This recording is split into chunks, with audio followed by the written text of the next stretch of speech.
ಲೋಕವು ಅವಳನ್ನು ಸ್ಮಶಾನದ ದೇವಿ ಎಂದು ಕರೆಯುತ್ತಾರೆ. ಕಂಠದಲ್ಲಿ ಮುಂಡಗಳ ಮಾಲೆ, ಕೈಯಲ್ಲಿ ಕಪ್ಪಾರ. ಆದರೆ ನಿಮ್ಗೆ ಗೊತ್ತಾ, ಈ ಭಯಾನಕ ರೂಪದ ಹಿಂದೆ ತನ್ನ ಭಕ್ತರಿಗೆ ಎಲ್ಲವನ್ನು ತ್ಯಾಗ ಮಾಡುವ ಒಬ್ಬ ಕರುಣಾಮಯಿ ತಾಯಿ ಅಡಗಿದ್ದಾಳೆ ಅಂತ ಯಮರಾಜನಿಗೂ ಸವಾಲು ಹಾಕಿದ ಆ ಕರುಣಾಮಯಿನೇ ಮಾ ಕಾಳಿ. ಇಂದು ನಾವು ದಕ್ಷಿಣ ಕಾಳಿ ಮಾತೆಯ ಆ ದಿವ್ಯ ಕಥೆಯನ್ನು ತಿಳಿದುಕೊಂಡು, ಶಾಸ್ತ್ರಗಳ ಪ್ರಕಾರ ಕಾಲ ಮತ್ತು ಮರಣದ ದೇವರು ಅಂದರೆ ಯಮರಾಜ.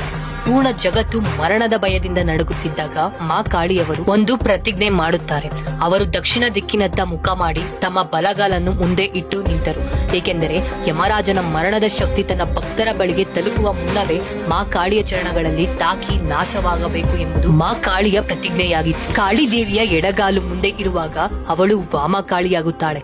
ಅದು ಸಂಪೂರ್ಣ ಬ್ರಹ್ಮಾಂಡವನ್ನೇ ಸಂಹರಿಸುವ ಶಕ್ತಿಯ ರೂಪ. ಆದರೆ ತಾಯಿ ಬಲಗಾಲನ್ನು ಮುಂದೆ ಇಟ್ಟಾಗ ಅವಳು ದಕ್ಷಿಣ ಕಾಳಿಯಾಗುತ್ತಾಳೆ.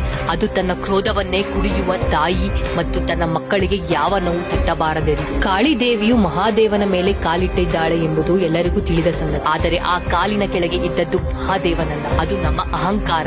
ಅದನ್ನು ತುಳಿದು ಕಾಳಿ ದೇವಿಯು ನಮಗೆ ಮುಕ್ತಿಯನ್ನು ನೀಡುತ್ತಾಳೆ.